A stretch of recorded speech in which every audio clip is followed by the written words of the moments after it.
Hello and happy Halloween, horror game fans! Welcome to my playthrough for the solitaire slasher themed board game Final Girl.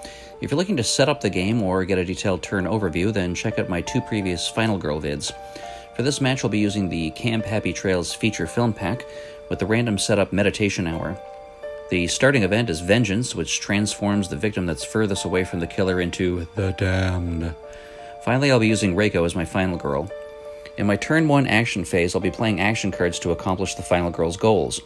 Knowing how important it is to roll as many dice as possible, Reiko attempts to focus, scoring a 6 and a 3. She jettisons her weak attack and short rest cards to turn the 3 into another success, netting her 2 increments of time and an improvement on the horror track. Attempting a second focus, she gets a 6 and a 1, which equals 1 success. The horror track reduces by 1, and she loses 1 time. She then tries to walk, but rolls a 3 and a 2, a double failure. She decides to move a single space, lose a health, and go down 2 increments of time. She's now at 5 health. With only 1 walk card left, she decides to move on to the planning phase, where I can spend my remaining time to buy cards to play next round. Reiko buys a distraction card for 3 time and a sprint for 2, reducing her to 0 time. She then resets her time to 6 and places her spent action cards back into the tableau.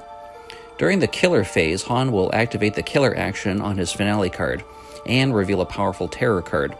Mercifully, his starting finale card in this scenario doesn't include any boot symbols, so he doesn't move. He then draws a terror card and gets Taking Souvenirs. With the Damned in play, he has to target that specific victim. There are 2 equidistant paths to his prey, north and south, but with more potential victims along the southern path, he goes that way.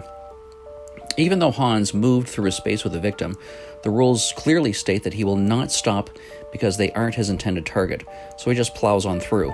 Since there's no one in the space that he arrives at, the double attack is mercifully ignored.